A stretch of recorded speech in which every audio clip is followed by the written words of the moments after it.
Okay, so if you're listening, I'm talking to Thomas Fluharty in, I hope, Sioux Falls, South Dakota. Did I get that bit right? Yeah, right on. Very good.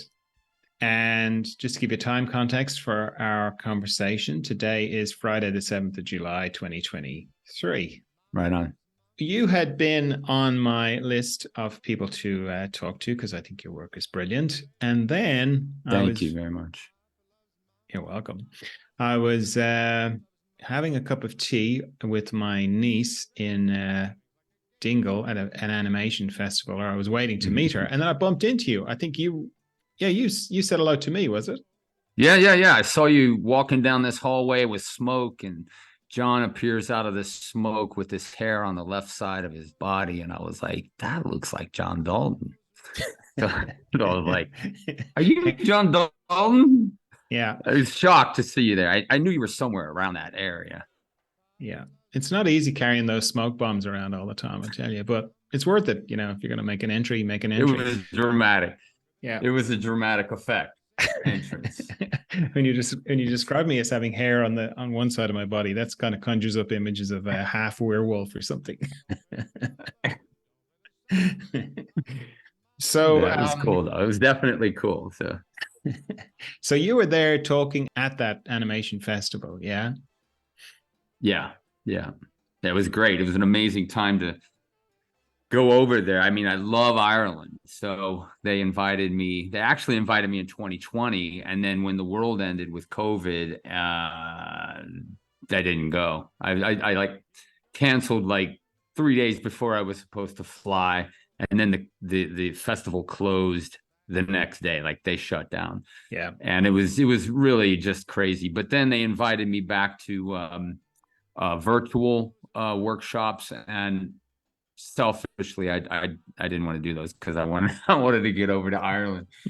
So they came back on the table at 2023, and I was like, dang, this is insane, because I love Ireland. My friend lives in Dublin, so it was an unbelievable time. So Dingle's off the charts too. So right. Yeah. And Kerry, I mean, gosh, oh, man, unbelievable. So you've been here a few times, have you? I was there in 86. So this was my other chance to get back there, and I want to come back.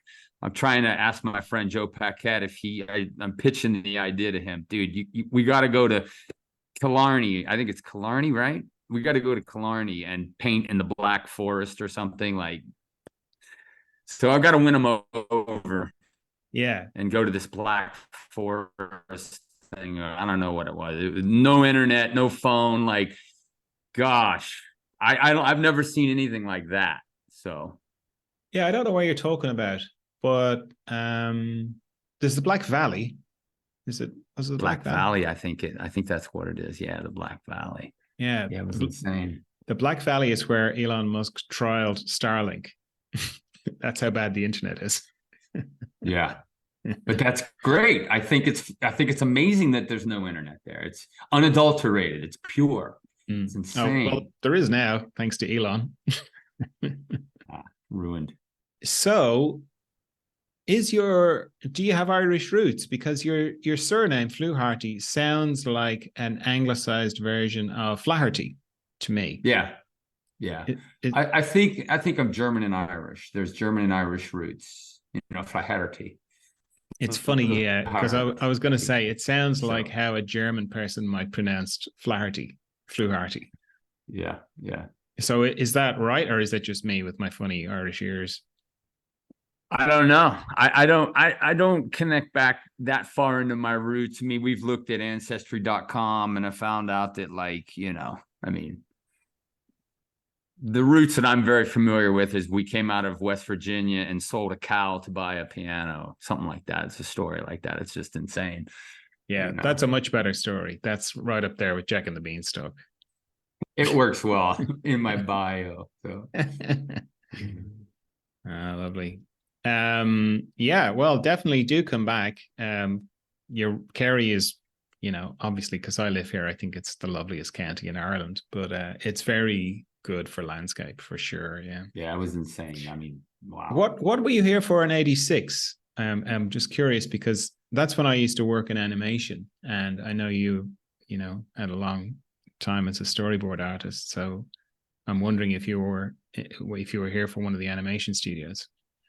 No, no, not at all. The storyboards I did were for advertising, Oh, and okay. but I was just over there. My friend lives in Dublin, Anthony Brabazon, and he and his wife, great people.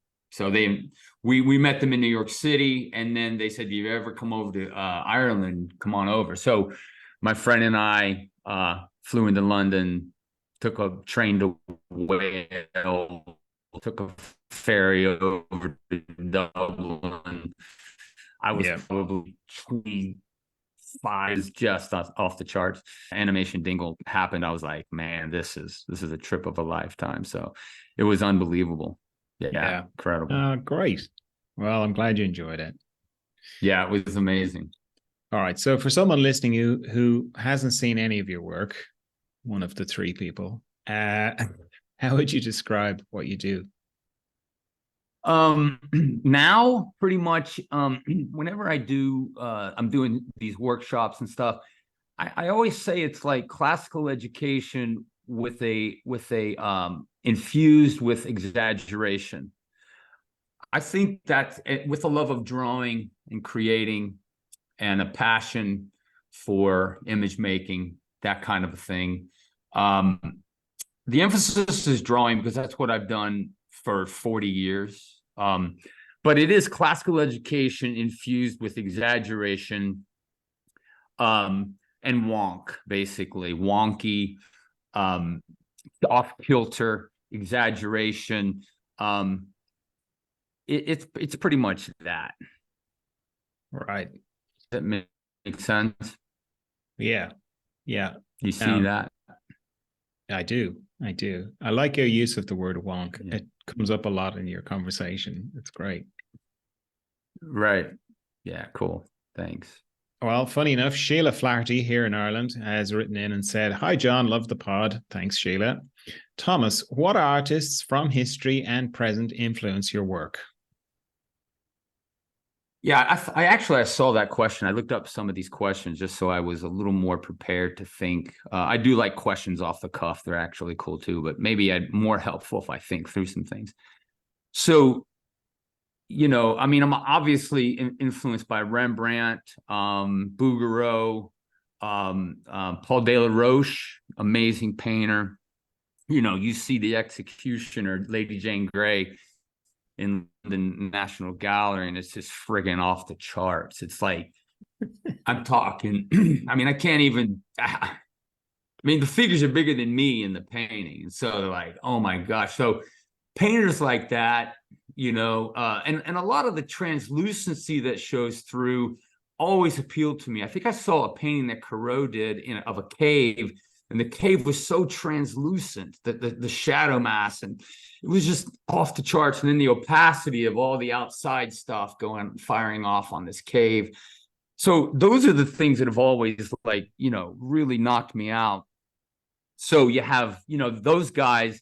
And then Andrew Wyeth knocks me out. I love Andrew Wyeth. I was a huge fan as an illustrator when I was an illustrator of NC. So I first discovered NC Wyeth, who knocked me out. Yeah, And yeah. went to Brandywine, and Andrew was peripheral, and Jamie was very peripheral because I was an illustrator, and in my mind and as a job. So then eventually I became classically educated, got classically trained in around 2003. And I said, I just need to learn how to paint in oils, and I'm not going to figure this out on my own. I refuse to do that. So I would always study with great people. Whenever I learned to do acrylics, I went to School of Visual Arts and studied with this guy. And, I want to get to the head of the class pretty quick, not the head of people, not get in front of other artists. And that's not what I'm talking about. But you need to learn from great artists. So anyways, when I got classically trained in Minneapolis from Jeff Hernanko, who was partners with Joe Paquette, they had an atelier, that knocked me out. So then I started becoming, I became alive to Andrew Wyeth and these classical less illustrator type of artist. So why Andrew started knocking me out, and then I became a fan of Jamie Wyeth as well. But Andrew is up there. He's at the top, and then you have Zorn. I've been looking at Zorn lately. I bought a Zorn book when I was in New York City a couple months ago, and that's friggin' knocked me out. These guys, Zorn is at a whole nother level. So, it's like these artists that knock me out are all great draftsmen first. And I'm not opposed to painting. I love painting. I want to be a painter, but I want to be a draftsman. I want to friggin' understand how to draw and push in and draw, because I think it was Ang said, I can teach you how to paint in 2 weeks, but it'll take me 30 years to teach you how to draw. Now, that's an exaggeration. I do think painting is as key and magnificent as drawing. But I've seen really solid painters, and I look at the drawings, and I'm like, what? That's not a great drawing. And somehow they pull it off in the painting, and it's fine. But if you really want to see the chops of someone, you friggin' look at their drawings. And so all of these artists that I'm blown away by that really knock me out are great draftsmen first. So Frederick Gruger would be an amazing draftsman. I remember seeing these horses that Gruger drew, and it was like, oh my gosh, Gruger, friggin' unbelievable. And so, anybody that really draws well are the ones that inspire me. Then there's a guy, my number one all-time Michael Ramirez, editorial cartoonist, two-time Pulitzer Prize. He's probably won more Pulitzers now. But the way Michael draws is key. And I really fashion myself after him. He actually fashioned himself after Jeff McNeely, the editorial cartoonist back 70s, 80s. And I want to draw like that. So when I see these great artists, what Michael's done is he's infused exaggeration. And so there's other great exaggerative artists, but, Daumier would be someone as well. But all of that infusion of classical education. I mean, you could throw Rockwell in there as well, but I never really flock to see Rockwell and I want to fashion myself after Rockwell. Anyways, but it's like this pool of great artists that I sort of focused on and studied and stay there. So those are I know that's a long-winded answer, but you're not going to get short answers from me, but that is pretty much the core. Yeah. And I stole from other artists along the way, Yeah, brilliant. I hope that answers it. Yeah, no, it's good. Are all your creative heroes, are they all artists, or does it branch out into other fields? Yeah, so they're not all like painters and draftsmen, but they're musicians, or I mean, whatever it happens to be. You see somebody doing something at an extremely high level, and I mean, for me, that inspires me. So.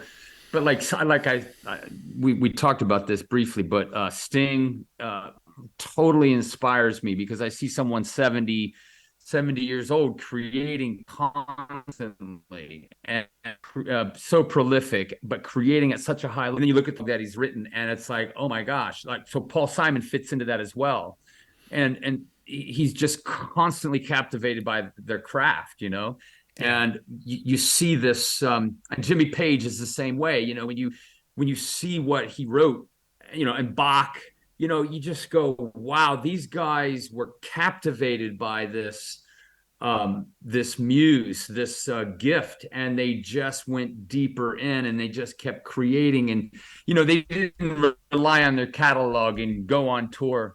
I don't want to name this one band that I loved as a kid, but they're not writing anything. It's a show, right? It's a show. But with Sting and these guys and these creators, they're just trying to go further in, they're just trying to keep developing, keep growing. And so those are the people that really inspire me, and I put them on. I'll put them on to encourage me as I'm creating with Bach or someone. And so it's like, they're not necessarily draftsmen and painters, but a lot of these guys were that. They were in art school, you know what I mean? But they just actually it carries over. Like I play the guitar, but I can't make a living doing it. I play the drums. I was playing drums as a kid. Maybe if I were to get around great drummers and just be pushed into that and be around that and shaped, maybe I could have been a professional drummer. Who knows, right?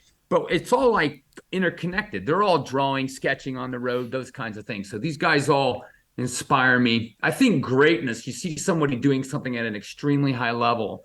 Brian Regan is a comedian. Again, he's doing something that all these other artists, I mean, all these other comedians are like, wow, Brian Regan, Brian Regan, Brian Regan. Jerry Seinfeld would be another example.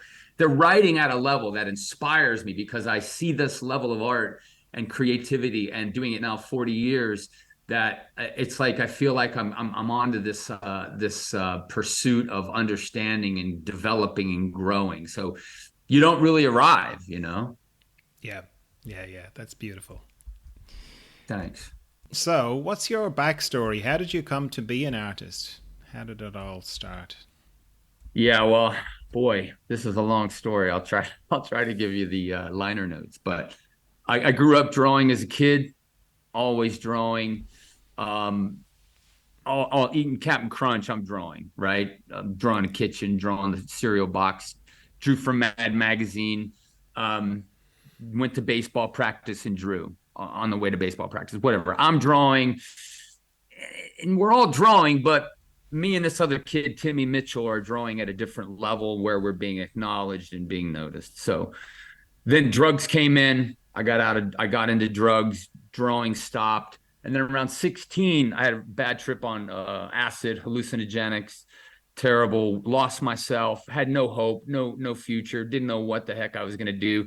My one friend was like, Flu, you ever see this? My friend's an artist and he drew something. And I was like, oh man, I'm an artist too. I draw. So I drew like something from like Epic magazine of a dinosaur or this cool creature. And I saw this response. But I had no hope of doing anything. My father wasn't in the picture. He was an alcoholic. He had divorced my mom. And anyways, I go into art class in the 10th grade. We moved to this other school. And this art teacher, I go in completely stoned and high, and I bring a bong in to lunch, and everybody would fill it up. We get smoked and go into 10th grade art class, and she'd be like, Tom, you can do this. You can do this. And so I'd hand in like 2 drawings out of 5. I'd get A- on them. And then she's like, you should do this. But I was such a burnout. And then she says, 11th and 12th grade, you could go to this vocational school and you could do art full time. And I was like, oh man, that would be amazing. So I showed them my work and they say, you can come here. You can come to Montgomery County Joint Vocational School. Anyways, these 2 teachers there start teaching me how to draw. I'm drawing, being exposed to like illustrators, Bob Peak, Maxfield Parrish, all these guys I never heard of before. And I'm now 16, 17. I'm like, this is it. This is what I want to do. And then, so I'm just drawing, creating. I stopped doing those kinds of drugs, but I was still getting high and stuff. But basically, 12th grade, my art teacher, Jack Wellbaum, says, you could do anything you set your mind to, Tom. And I was like, I never heard that before. All I ever heard was, let's go get stoned. And I would get high and stupid. No future, no hope. All of a sudden, my father comes back into the picture. And he sees my drawings, and he starts crying, and he'd say, you're going to go to school one way or another. And I was like, awesome. What does that mean? No money, anyways, he's killed in a robbery. I'm 18. I think I graduated. Yeah, I had graduated. I'm a senior in high school. He's killed in a robbery. He's murdered. And I'm like, terrible, like the worst day of my life. And it was actually July 3rd in 84. Anyways, all that to say was I then got to go to school completely for free because he was killed on the job. And because he was killed, workman's compensation, Social Security paid for that. The door opened. I went to Art Institute of Pittsburgh, and that began everything. And so it was just this bizarre, strange sovereignty of God where I went that way. And had he not died, I would probably still be in Dayton, Ohio. Bizarre. And all my friends, were less fortunate, and some succeeded. A lot of people became successful. But it was just this strange thing that I look back at that. That's 42 years ago now. So once I Yeah. went to Pittsburgh, things changed. I met with another guy, a great artist, Nick Stamus in Dayton, Ohio. He was a rock star, still is. He's an amazing guy. He had a place called Wanamaker's where all the illustrators work. This is 81. And he said, Tom, I showed him my work. He met with me and he said, hey, I like this Pete Townsend drawing. I like Mick Jagger, but I'm not buying it. If you could do markers, your foot is in the door. So I went back to art school, took all these marker classes, graduated, got a job offer in New York City. Bam, everything started. So that was really, I mean, there's just the circumstances, someone saying something and bam, you go that way. It's like, it's crazy.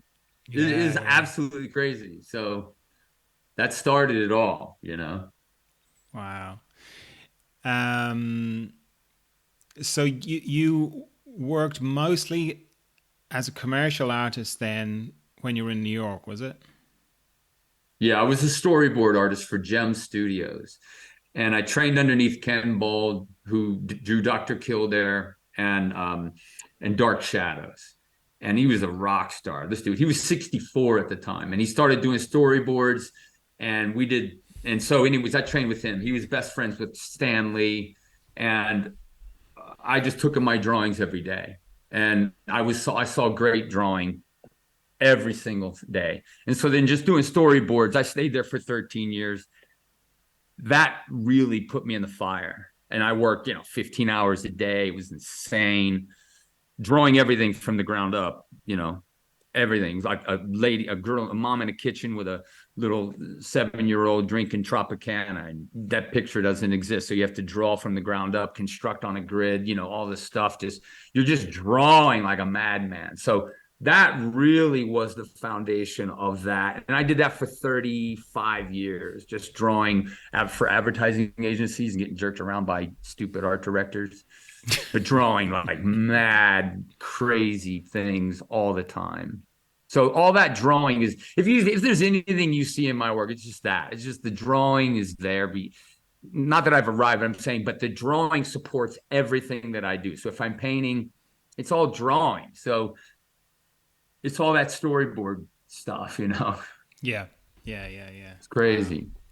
Yeah. And then at some point you stopped sort of working for someone else and you kind of went freelance. And were you still doing storyboards, or were you doing other kinds of things then? Yeah. So 95 ended my 13-year contract with Gem Studio. So I wasn't going to stay in New York City. The overhead was insane. So we wanted to move to South Dakota. My wife is from South Dakota. So Minneapolis was close enough. And Minneapolis had Fallon McElligott, later known as Fallon. It had Kimball Bethune. It had Martin Williams. And so these are advertising agencies that I could still do what I do. So I basically showed up. Oh, and I had just done the cover of Mad Magazine in 95. So it came out in 96, January 96, or maybe it was 95, whatever. But that break happened, Mad Magazine happened. And then so editorial was now on the table, and all the magazines started calling me. I did something for the New York Times that blew up, and things happened after that, but storyboards. So it was storyboards in Minneapolis, and the internet didn't exist. And then editorial. So I just did those. I did both of those for a very, very long time. Cut my teeth on caricature. It took me about 12 years to really figure it out, who I am as a caricaturist. And then, yeah, so that went on till around 2004. And that's when I got classically trained. Right. Just let me pause you there for a minute, because you were talking about when you were a kid and you were reading Mad Magazine. Like, I know what it's like when you're in the kind of hurly-burly of like deadlines, one job after another. Were you able to register when your own Mad Magazine cover came? Were you able to register, the significance of that for you? Yeah, it goes back to the story of how it happened. I don't need to give you a long-winded story, but basically I had sent my work there. I don't know what you know about the story, but I basically submitted my work, and two or 3 years earlier before it happened, they said, "Hey, cool work. We like your work. Do more stuff, a la Mad. Come back." 3 years later, Kevin Sacco, another dear friend of mine, amazing draftsman, said, "Tom, take your work back over there." So this is 2 years later. I practiced. I created all these different caricatures, more a la Mad. Took it back. They look at it. I call them up. Did you look at it? Yeah, we looked. Come and pick it up. I said, "See, Sac, it's a rejection." I walk in. The receptionist is sitting there. She slides this little glass thing, and I say, "Hi, I'm Thomas Fluharty. I'm here to pick up my work." I had done nothing. Nobody knew anything about who I was or that I did anything. I didn't do anything. I was just a storyboard guy. Anyways, I'm waiting there. She says, "Have a seat. I think they're looking at it right now." So this ties into the significance of it. Nick Meglin standing there with my portfolio. The door opens up. He says, "You Thomas Fluharty?" I said, "Yeah." And he goes, "Don't ever bring this shit around here again. Come on in." And I was like, whoa. Door opens up. I'm walking down the hallway I'm like, oh my gosh, Norman Mingo, Jack Davis, Jack Ricard, Drucker. The whole walls are filled. I'm walking in and I go in and I sit down with Joe Orlando, who was a monster back in the comic days, John Ficarra, Nick Meglin. They're like, "We love your work." Joe's like, "I love your work. It's really beautiful. I love your palette." And he's like, "Could you do this?" And he slid me like this sketch of Alfred E. Newman slam dunking over Shaq. And he was like, "Can you do it?" I was like, "Yeah." In my mind, I'm like, "I don't know if I can do it." But I was like, "Yeah." And so they gave it to me. I friggin' ran all the way back to Grand Central where I worked at this studio. I was like, "I just got the cover, man." Walked back. Anyways, and then I got it briefed on a stupid hot dog commercial for storyboards, and then I took a week off and did the cover. But the significance of that was, man, all of a sudden, this was gigantic, and it was just incredible. So it was just unbelievable. And I did write Drucker a letter later, and he wrote me back. Actually, Mort Drucker wrote me back. So it was insane, really insane opportunity. And then I started doing work inside for about a year with him. So really an amazing opportunity, But again, these great people around me that helped me. Yeah, that's brilliant. Yeah. Was that like a bigger one? Because other things came after that, but was that the one that really stands out, or were the ones after, were they as significant for you? Yeah, that was probably the pinnacle. But then right after that, a little bit later, the New York Times called and they offered me 5 Jerry Lewis caricatures. This was before the internet. The guy called me on the phone and says, "This is Paul Jean from the New York Times. You're really difficult to get a hold of." And I was like, "Cool, what's up?" And he's like, "We got 5 paintings of Jerry Lewis for the Sunday New York magazine." And because I live in New York, I knew this was massive. This was a gigantic gig. And he said, "We'll pay you $500 for these 5 caricatures." I was like, $500? But I knew it was so big. And I said, "Let me call you back on that." I told my wife, and I was like, "No, I'm not doing it for 500." Then I called him back and said, "750 or not at all." He says, "You're in." Cool. So because I was still afraid of losing the gig, I said, 750. He's like, "Totally." But when that came out, it was just, it blew up things. I mean, this was back in the day of, you have 0 phone calls, 0 messages, and you'd feel like a loser. I'd come back after being outside and be like, "You have 20 messages." And it'd be like GQ, Entertainment Weekly, Outside Magazine gave me a gig. So that opened up everything for me. And again, a low pay, huge profile. Sometimes you realize the boat you're getting ready to jump on. And so you accept a lesser fee because it has massive impact if you're paying attention, those kinds of things. Yeah. So that was a big thing. That was cool. Yeah. Fantastic. Why did you, after all that time and success, why did you want to get classically trained as a painter then? Because I wanted to be a painter. bottom line. I wanted to be a painter. I was painting in acrylics. I had won, just won an award or whatever, but that doesn't make you a painter. And being an illustrator doesn't make you a painter. Not to be mean to illustrators, but a lot of the illustration that I had seen was sort of so high. Like here's Rembrandt Bouguereau, here's classical education, down over here. But this is particular. This is Thomas like, is I'm going to paint a fold. Oh yeah, can you see it? Yeah, it's like the people listening can't see illustrators it, so are just filling them in. I'm sorry. I'm sorry. So illustrators are like, sometimes, at least for me, I was lacking fundamentals, even though I was taught them. But when I started getting classically trained, I started understanding, this guy looked at my work, Jeff Fernanko, and he said, I love your work. It's linear, though. It's very linear. So if I saw a nostril, I was doing a line. I wasn't aware that there's freaking value behind that nostril. There's three-dimensionality. There's form. Yeah. I was just painting what a photo was. So I'm saying that was my problem with being an illustrator. When I became classically trained, I started understanding principle, things that have been handed down, form, value, drawing, color. And it was just like this whole world blew up of three-dimensionality, of how to draw again. And I was 20 something years in, but everything changed from that time on. My work became so sensitive and I started understanding. And then I started teaching at schoolism, where I was really teaching these principles every day. So that changed me, and I think my work changed phenomenally. Because I don't mean that to sound arrogant. When I say phenomenally, what I mean is there was a level I never really understood, because I was just down here playing and painting a cloud like this guy did a cloud, but I didn't understand a cloud. Does that make sense? Or understand principle?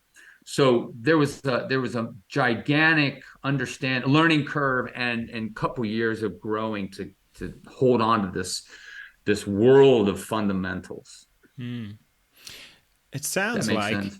Yeah, it sounds like your way of seeing changed. Did it?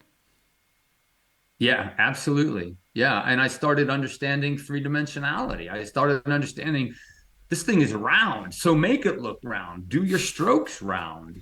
Like if you're an ant crawling on a face, there's planes, there's side, there's this and there's that, and this is round. And so now when I draw, everything is informed by my understanding of volume and form. And this freaking thing is round. Like I say, you're not drawing an eye. This is not a slit. This is a round golf ball, wet golf ball wrapped in skin, the thickness of wet bacon.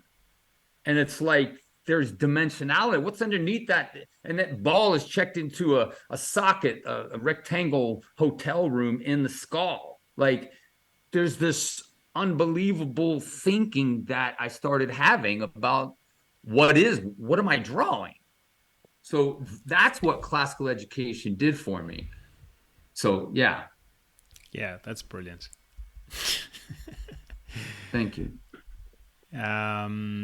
So what are you doing now mostly? Is it some painting and some illustration, or is it all painting, or how does your output divide itself up, or is it divided?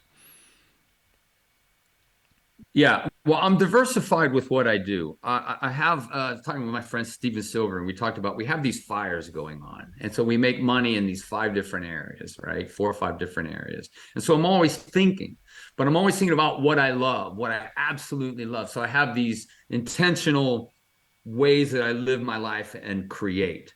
And so I teach at schoolism. That's one diversification. I work at editorial for the Washington Examiner out of DC. I just did the cover yesterday. And so that's a nice job when it happens every week or every month, right? So I'm also engaging people online, and I'm selling stuff. I just created a new Wild Wild West book. This is actually it. It's pretty cool. Sorry for the plug here. It's pretty dang cool. It's coming out, but this is a Gallia F and G on it. But it's this whole book on all my sketches put into a book form, which I'm going to sell. Nice. So I'm thinking as an entrepreneur, I'm creating. I don't pursue editorial anymore because it's kind of dying, but I still work with this one magazine all the time. So as I create, I'm always thinking, I just want to freaking draw and I want to paint. So I am painting because I'm doing these workshops in St. Paul coming up on painting and the Dutch Flemish. But you have to, it's almost like what gets your time. Mm-hmm. And so it's this rhythm of life that's organic. That is right now. I'm prepping for the workshop in August on painting the Dutch Flemish approach. Mm-hmm. But I need to sit down and really just solve these problems of approach. So I'm doing all these things every morning. I'm warming up, I'm drawing, I'm captivated by things. And so it's like a rhythm, John, if that makes sense. It's just this rhythm of life of creating, engaging, being an entrepreneur, selling stuff, being helpful to people. And it's just it's a diversification. Yeah. Yeah. Nice. Does that make sense? Yeah, it does. That workshop is in Paris. Is that, if I'm correct? That's a Drawing Paris workshop. So that's another workshop happening in a couple of weeks in Paris. It's called Drawing Paris with Beau Arts and Entertainment. Oh, okay. Sorry. Where's the painting one happening?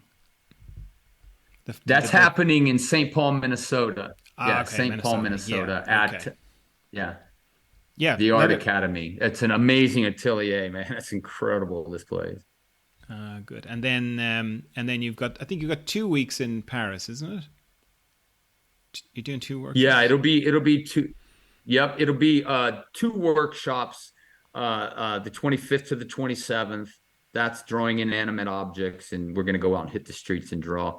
And then the other one is the Masterpiece Theater, the Masterpiece workshop, where we're going to the Louvre and the Museum d'Orsay and hit up these just drawing in front of masterpieces, and it's going to be insanely cool. So that's a really cool thing that I'm excited to be doing as well. But that's a drawing workshop where I'll be just unpacking my thinking of how I draw.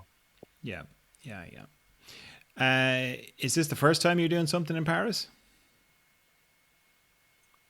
I think it is. Yeah. I've been to Paris. What was I doing? Yeah, I was there in 2018 visiting. This is the first workshop in Paris, and these guys do amazing workshops, incredible workshops. So I think they had Carl Nass out there. They have Peter Emmerich coming up. He's a great character designer. Cool stuff. So it's an honor to do it. It's going to be pretty insane. I love Paris, and these guys are good guys. So yeah. There's a great animation scene in France. They do great stuff. Yeah, it's cool. So with your paintings, are they pretty much you just paint what you want to paint, or are they more commissions? Yeah, so right now I'm doing a book series for a company called Crossway, and I'm painting these covers of the magazines. So I'm painting Martin Luther and on one cover, and then I'm painting on another cover his wife Catherine Luther. So this is a book series that's extended. There's another guy that'll go on for the next couple years. So that's actual commission work, and most of the stuff that I'm doing painting on my own, I'm painting this Cowboy series. I've got a big, I don't know if you can't see it, but I got the 6-foot saloon fight painting. And eventually I want to sell my Cowboy work because I think it's cool. I think cowboys are insane. So I'm painting cowboys in any given day to sell. I want to approach galleries and stuff and try to sell them. So that's something that's just an ongoing project. And yeah, so I'm just, again, the cowboy stuff is just what I love, but I also know it sells as well. Yeah. So it's a cool thing, but it's always happening. I'm painting as much as I can. And with those paintings, is is it all coming completely out of your head, or are you taking reference? Are you setting up studio, getting models in, shooting reference, all that kind of thing? Or how is that coming together? Yeah, I might pull this painting over just to show you. It's pretty crazy. But I went to Deadwood, South Dakota, which is 6 hours from my house. I live in Sioux Falls, South Dakota. So Deadwood is 6 hours away. And that's like the Wild West. You have Calamity Jane, Wild Bill Hickok, Wyatt Earp, Doc Holliday, all these dudes were there. And there's these cowboy reenactment actors that live there. So I befriended them. I went there to see if I could bump into them because I wanted to photograph dudes that were wearing the actual thing, not just my son-in-law wearing a holster. Like, that doesn't work. So these dudes do this. And I went to Deadwood, looked around for them, couldn't find them, was getting ready to drive out. All of a sudden they pop out of this building. I was like park car, you're awesome. They thought I was out of my mind. And I was like, dude, we ever want to pose for me? They thought, who the heck are you? But I was like, look, I'm an illustrator. I'm looking to shoot you guys in a photo shoot, blah, blah, blah. Anyways, they agreed to it, paid them. And then I went back a year later and shot this big saloon fight that I'm doing. Let me just grab it real quick. Sorry, hold on one second. It's crazy cool. Okay. So this is actually it. You can edit this out if you want, but this is the actual painting. Let me see if you can see this. But it's just this whole scene of madness. And let me just see here. It's just crazy town. And that's one side of it. And there's a few shout outs to NC Wyeth as well. Because he did some this is a shout out to NC right here. He did this cowboy thing, and I just changed it up, but I'm giving a shout out to NC here. There's also another scene here. Let me see if I can find it. Sorry here. Let me just see here. This guy right here is another shout out. Hold on. This guy's another shout out. Sorry. This guy's a shout out to NC where they're playing cards, and I just took that guy and I have him shooting this other guy. That's in the NC Wyeth painting. Anyway. Yeah, that's fantastic. That's on my to-do list. And when I'm done with it, when I'm done with it, I'm gonna pitch it to someone. And you know what? The cowboy world is a bizarre world, but I don't care. I just want to do this and paint it. So sometimes you just have to paint stuff, Yeah. Like you can't wait around for someone to commission you. And besides, commissions, they're not really they're not life-giving. Yes. They're money. And you'd like what you do, but at the end of the day, man, if you can make something you love and that you're freaking in love with, it'll resonate. Yeah. No, that's fantastic. Yeah, I'm so glad you showed me that. Thank you. Okay, so then you've got your reference photos. How do you just draw straight on the canvas from your reference? Do you put it all, that's a lot of people in that one, for example. Did you put that all together in your head, or did you put it together on Photoshop or something like that? Or how do you do that bit? Yeah, that's a great question. So I never draw on the canvas because it's gold. It's like, I don't want mistakes. I don't want erasings. I don't want to damage the beauty of that canvas. That's just the way I work. So what I do is I shot all the shots. I did a quick doodle. I'll post it at some point. I could even send it to you. But I did a quick little doodle. Then when I went and shot the shots, they already knew the poses I'm thinking of. So I'm pretty solid in this idea. And what I didn't want to do is just take a bunch of shots that exist already out there and put it into a painting. Someone would go, oh, I saw that. Oh, that's from... I wanted to make my own. So anyways, these characters are all incredible characters. They exist. But anyways, I wanted to do them in a character design level where I'm designing them as character designs because I want to develop as a character designer as well. Not realistic, but character design, cool characters. And anyways, so then I find the actual photos that are excellent and combine them or whatever. Then I just draw them like I draw every day. And I post on social media. I'm drawing with the blue line. I'm drawing exaggeration, and they're actually going to be in this book as well. There's a page of showing some of these preliminaries. So these are the preliminaries that I did. Yeah. And when I do these preliminaries, that's all I need right there. And then I take those and scan them in, drop them into the image, the big gigantic image in Photoshop, move them around, design them, keep, designing this whole thing. And then once it's designed, it's a JPEG. It's this cool JPEG. Everything is there. It's all designed. I flip it, flop it, and take a look at it. And then after that, I take that into a USB stick, grab that JPEG, drop it into a USB, and then take that USB into my projector. It's an Epson, and then I project that up onto the board. And I bought the panel from New Traditions Art Panels. Tim Giles is his name. He's out of Utah, so he made specifically this 6-foot panel, and it's great. It's linen on this panel. Mm-hmm. And then I just draw. I'm not redrawing anything. Once I draw, I don't want to redraw anything, because there's a life that's infused in these drawings that are, it's a sketch. That sketch is projected up, and then I paint. Once I project that and trace that sketch, there's no redrawing. There's no degeneration. There's no, copy of a copy of a copy where it gets, stupid looking. Anyways, then I paint that. Does that make sense? Then I just paint right on top of that, and I do an underpainting.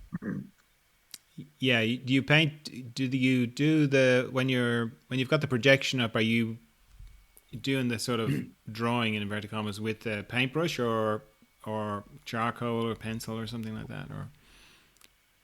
Or it's like a brown Faber-Castell. It's a brown Faber-Castell that is a chalk. Okay. Because it's a brown chalk, because that brown's going to serve me as it dissolves into the painting, into the underpainting. If it was red, all of a sudden I'd see red and be like, hey, wait, that's a problem now. So I'm always trying to solve my problems. I stain the board to maybe a 20-30% value of raw umber from Old Holland. And you can see it back there that it's a pretty reddish raw umber, not green like Winsor Newton. Yeah. Everything is serving. So once I draw and get that whole drawing in brownish pencil on my stained canvas, then I start doing an underpainting, capturing everything with an underpainting. Yeah. And is your underpainting like a full kind of grisaille, just one monotone, but just all the values? I can show you real quick. Can I show you? Yeah. Okay. You want to see it? Yep. Okay, hold on a second. Sorry. So this would be a perfect example of an underpainting. Okay. This is off of I can't remember his name.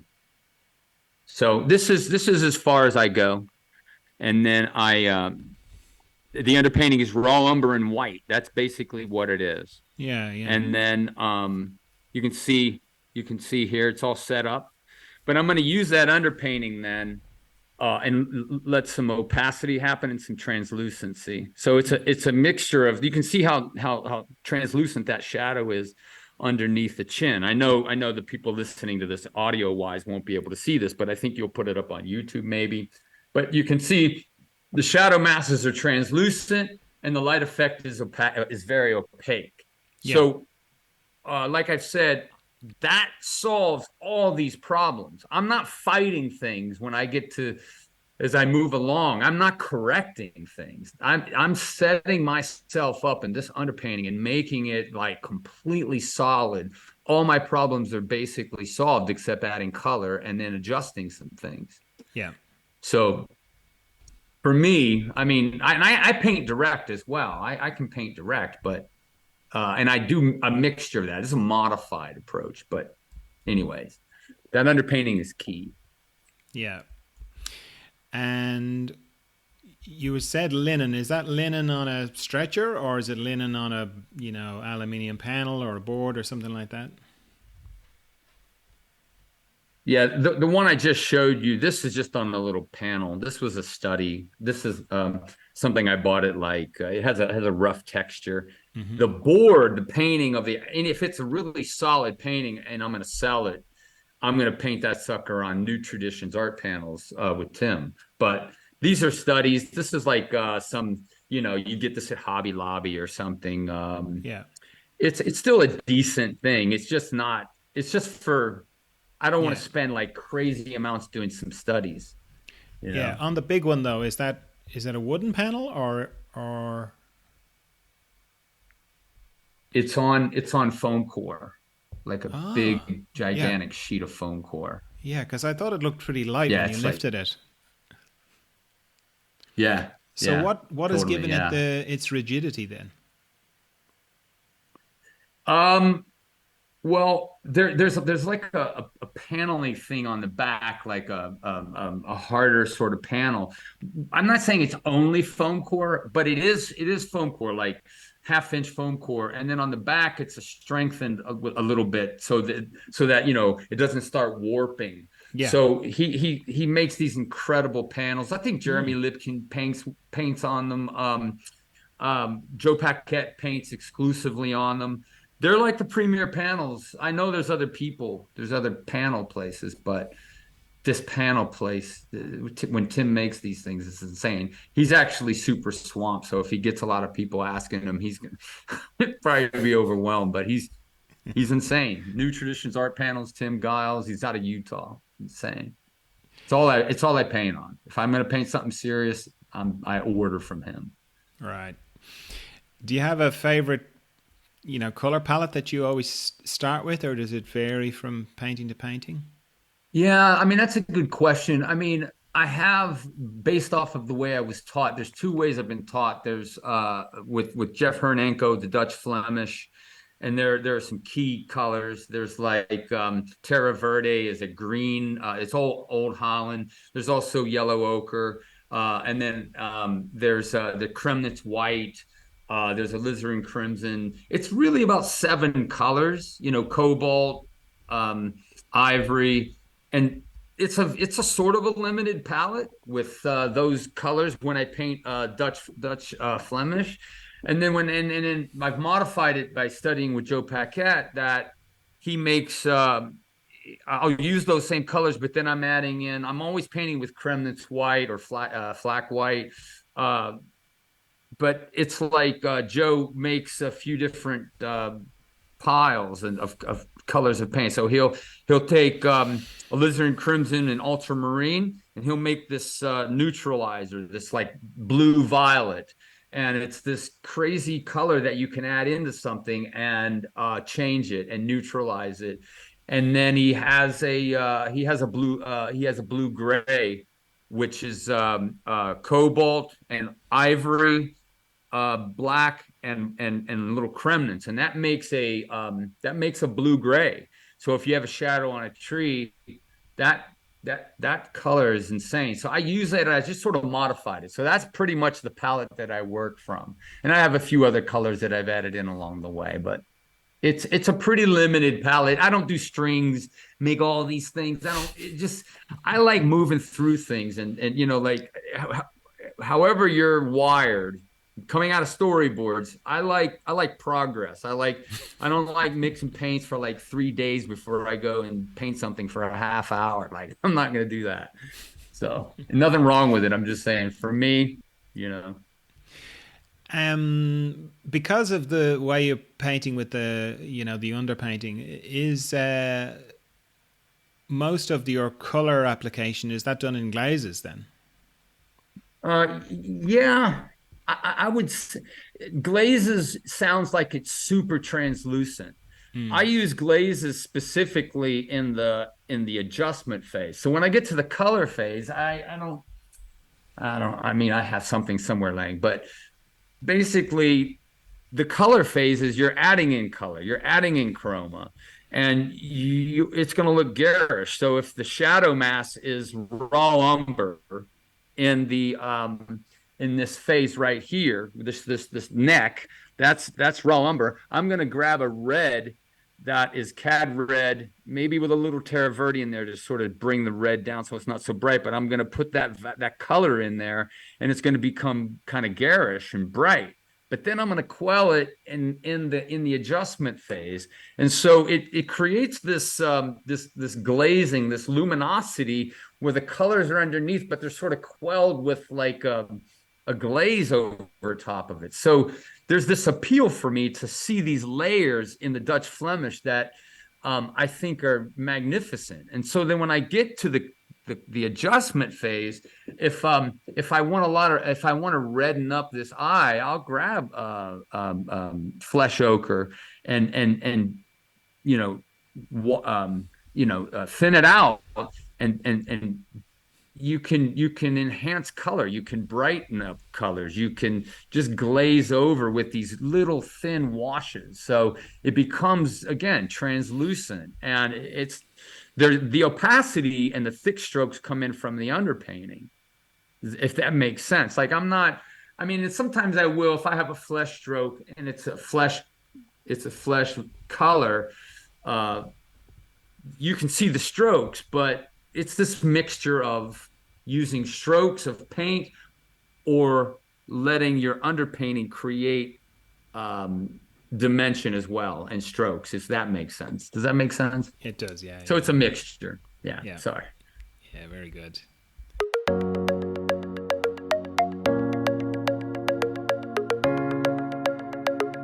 Now, if you're thinking to yourself, God, I'm really enjoying this podcast. I've listened to a few now and they're brilliant.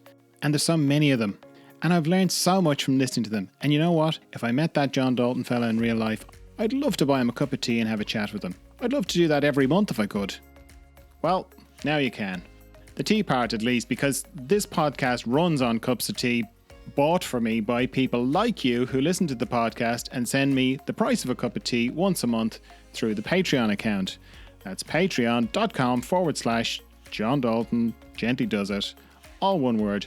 And if you're one of those people who already send me cups of tea through Patreon, thanks a million. The tea is lovely and I really appreciate it. Now, the great thing is that if you can't afford to send me the price of a cup of tea, or you don't want to, that's fine. You still get exactly the same podcast for free. It's sort of an honor system where the people who can afford it and want to pay for the people who can't or don't want to. So it's all lovely. So if you'd like to send me a cup of tea once a month, you can do that through Patreon. I'd really appreciate it. It makes a huge difference to me. Let me ask you this. You paint, right? You paint a lot? I mean, you're painting, right? Yes, not a lot, but I do paint. Yeah. It's complex, and everybody paints according to how they've been taught, but also they modify it somewhat, right? Yeah. Yeah, it seems like everybody paints in a way that soothes something in them. That's great. I like that. Yeah, that's cool. Because for some people, the idea of painting in that Flemish style is it's too disturbing for them. Like the way you were talking about people who mix up the strings of colors. For some people, that's very soothing. It's sort of almost like they put everything in place in the universe, and then they feel like then they can launch themselves from that, And then for other people, it just is like just gets in the way, It's not soothing, That's the beauty of it, though. Like, there's no right way. There's no real wrong way. All I would say is there's principle that you need to pay attention to. The principle is going to be there, and that's going to make you a better artist than just winging it, right? Yeah. Yeah. But then again, I've seen people winging it, and they're amazing. So yeah, they're good flyers. They're just natural flyers. That's it. Well, that's what I was going to say. Right. Like, ultimately, the painting's got to stand on its own in a room without the artist, and it either stands up or it doesn't. And right on. As artists, we love to kind of think about everything that went behind it, and the skill and the years of study and whatever. But the painting doesn't care about that. It's either works or it doesn't. That's right. It's a bit crushing. The other thing that I've seen, and there's science that's safe, These are rules. I'm going to follow them and obey them. And my painting is going to be so correct that there's no life in it. And then there's intuitive power. So I believe in both of them. I think that they both need to be present, because I've seen so many technically perfect paintings that just suck. And honestly, I don't care. And I'm like, so what? Like, hey, that technically, boy, that's technically there, but there's no life in it. And when you have life, and it's intuitive, and there's movement and power, I'll take that anytime. And I think Joe Paquette said it's poetry. It's just like, he's like, yeah, you got science, when are you gonna add poetry? And it's just like, both of those live, because I would rather be intuitive, but my intuitive movements are now informed with science, but I don't let science rule me. You know what I'm saying? Yeah. It's sort of like, I was doing this drawing the other day, and I was like, oh man, it's not proportionate. And then I thought, you know what? Screw proportion. Why am I letting proportion, which is an idea, control me and rule me and make me bow down to proportion? I don't need to get anybody's approval by bowing down to proportion. It's an idea. And everybody's like, oh, yep, proportionate, checked off. Yep, value, checked off. Yep, form, rounded form, bam, check. It's just like, I'm thinking now, I don't freaking care if it's out of proportion. I don't even care if it's off. Like, it's like, so I'm saying, especially with the proportion thing, when I thought that the other day, I was like, you know what? Screw proportion. It doesn't even matter. I don't need to bow down to a set of rules. And I think that's freeing to me. Yeah. That's beautiful. Thanks. It's true, though. It's definitely true. Yeah. What kind of palette do you have? Meaning, if the physical thing, you want glass or wood, or do you like to hold it, or? Yeah, I don't hold it. I just put it down. I don't know if you can see it. It's probably on the other side of the room. It's a brown piece of wood, a palette with a thumb hole in it, and actually, that's actually set aside. I don't work on wood anymore, because if I forgot to get my paints off, then all of a sudden it's like, so I work on glass so that I can, and it's got a brown board underneath it. So I'm working from a colored brown paper underneath it. Yeah. And I try to keep it clean, keep it orderly. I don't paint all over the place, like trying to find stuff. I have learned how to paint and keep my palette organized. But yeah.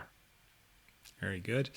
And what do you have a preference for brushes? Like shape or make? Flat.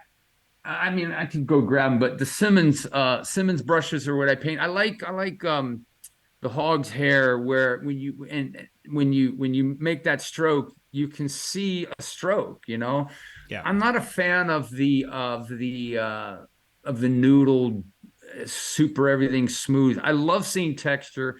I love seeing brush strokes, and I love opacity, but I also mix it obviously with translucency. But it's like just these hog's hair brushes that yeah. I mean, that's. I mean, and I experiment. I have some Da Vinci brushes and other kinds of brushes that I just will pick up from time to time. But the Simmons brushes are probably what I come back to, Yep. And mostly flats. Yeah. Okay. How do you check yourself as you're working? Like, some artists like to turn the canvas upside down, or they're jumping back and forth, or they're using mirrors a lot, or they're taking a lot of pictures on their phone. What sort of things do you do? Yeah, that's a great question. I take a break, basically, come back to it. Some days I think, man, this painting is amazing, or this drawing is insane. And then I go and, eat lunch and come back and go like, this sucks. What was I thinking? And so taking a break is key. I'll flip it in a mirror. That's the basic. That helps me. I don't have a mirror behind, but I do actually have a mirror back there. But I just will hold it up, flipping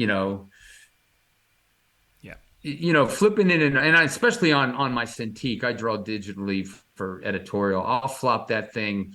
I'll flop it in Photoshop and take a look at it, and all of a sudden it's completely different. And then I'll rearrange it accurately. It really does make the corrections when you flop it, and then you flip it back, and then it's like it seems to be there. Yeah. But sometimes I think that can hurt you because I'm going after asymmetry. I want asymmetry. I want wonk. I want one eye higher than the other. I mean, it's been said that like if you draw one side of the face and then you flop that, it doesn't look like them because both sides of the face are not at all exact. Yeah. So I think my first takes are always the best. Yeah. And flopping it it's just the closer I get to being anal, the more of a disaster it is. I like first takes. That's a quote. I call it. Yeah. Be careful. But it's like I say winning from the beginning, and it's a cheesy quote, but it's like I want to win. I don't want to struggle with this dang thing. I don't. Yeah. I mean, I'm on vacation after the drawing, basically. The drawing is key. If I can solve all my problems there and then solve them in the underpainting, I'm on vacation. It's like, it's cool. It's fun. It's exciting. But I've seen people like solve their problems with paint. And I'm like, I told this one lady I work with in Patreon, I was like, don't fight your battles with a paintbrush. What the heck? You fight your battles with a friggin' paintbrush. I'm going to fight my battles right here. Like, if I can solve all my problems with my drawing, I'm cool. Yeah. I hate struggling. And if I have to remove an eye or redraw an eye with a paintbrush, I'm done. I'm totally done. At least that's me. I know other people that are way better than me that can friggin' do that, but not me. I'm like, it's gotta be hot right from the beginning and be on, Yeah. What's your varnishing preference? It's just retouch varnish from Winsor Newton. That's basically it. When I paint for a day, I don't really use cobalt dryer, but sometimes with the alizarin crimson, maybe a violet, it'll stay wet longer. And so if I want to deal with that, I'll put a little cobalt dryer in there. But I try to leave myself some space where I don't want to use much medium at all. And then because most of my oil paintings are not time constrictive where I'm under deadline.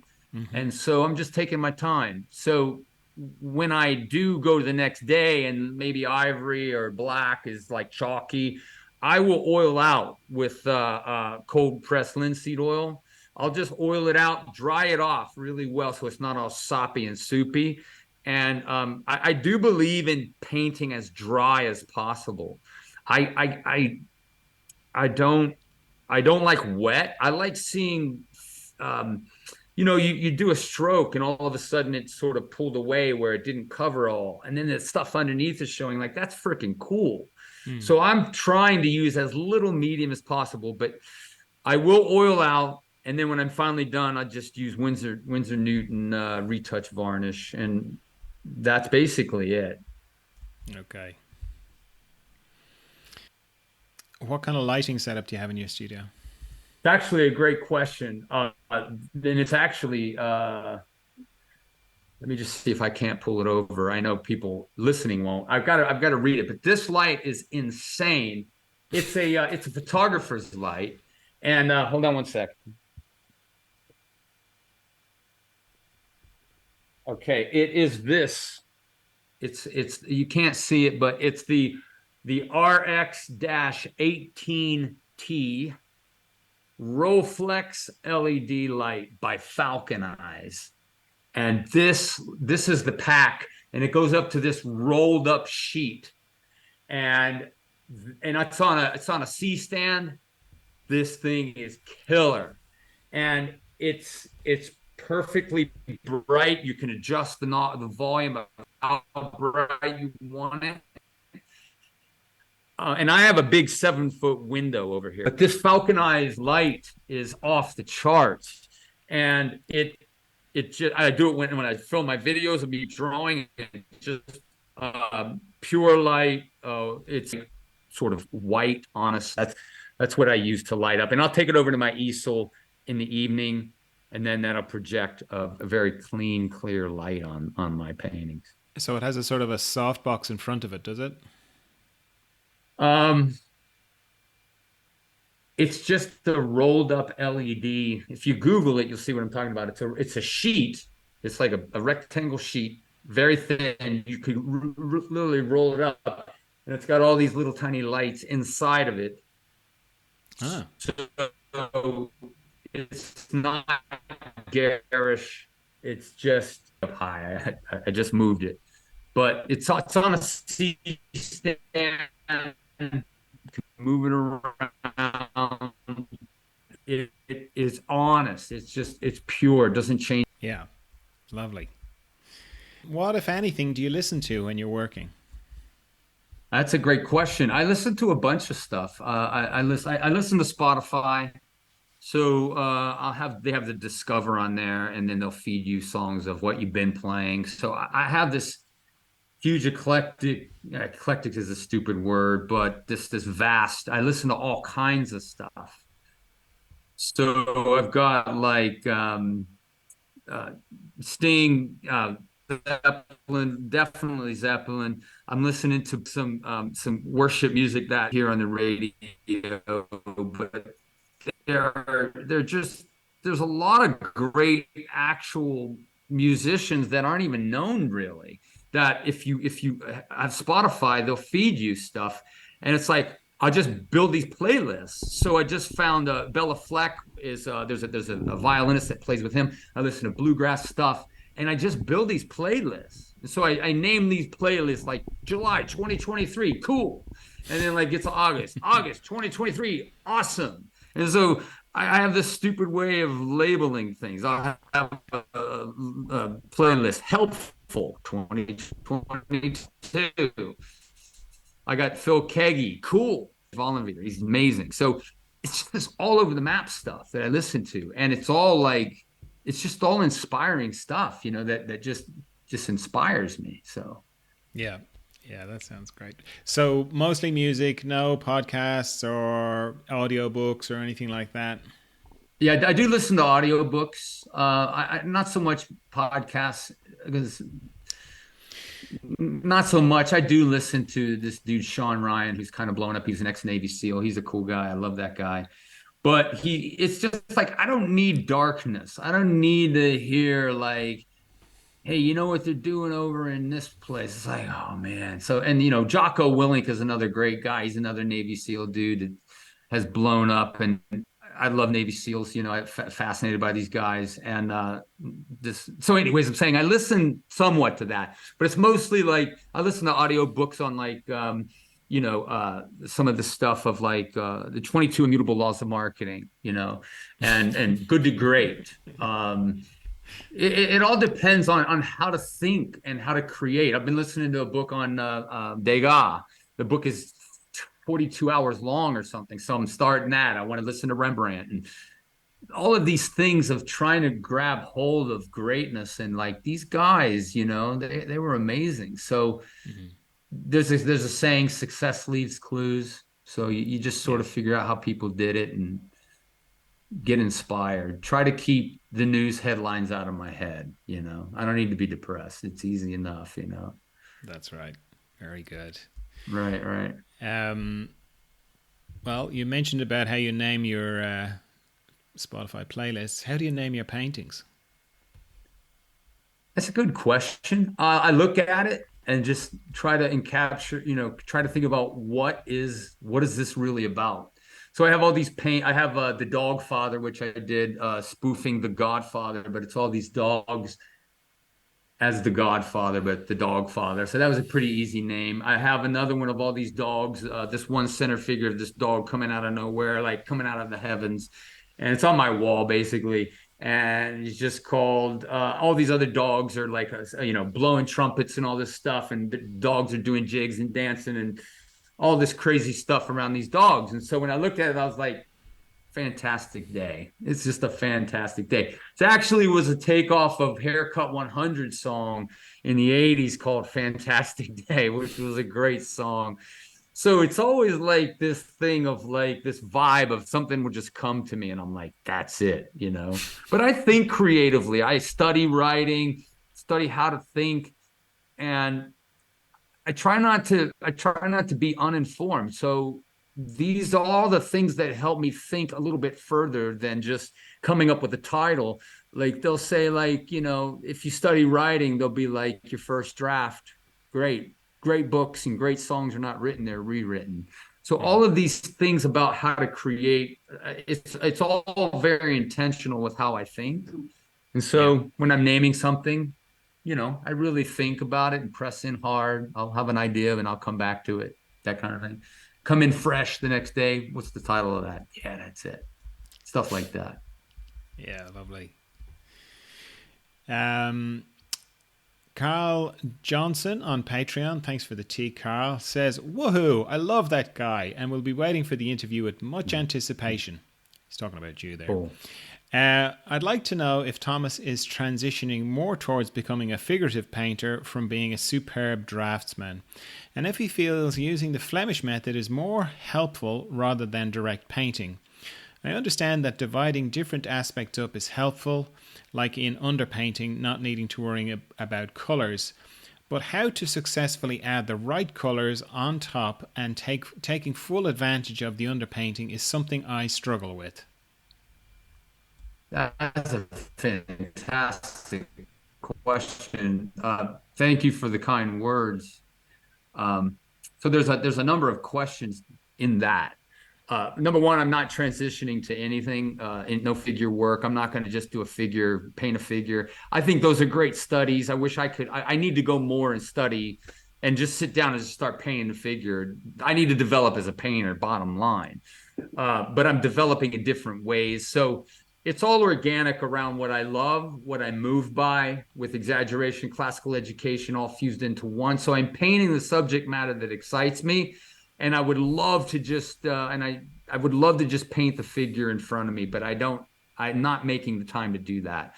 As far as direct painting versus indirect, I'm doing both. I have a modified approach. So I'll go out and plein air paint out there. Everything is a workout for me. So I'm going out to paint. But when I go out to paint, I have problems to solve. I've been studying with Joe over the last number of years, Joe Paquette, and I haven't solved these problems yet, but it takes time. So if I go out and start plein air painting, well, I've got other things that I got to do that are hot on my table, and I don't want to be a plein air painter.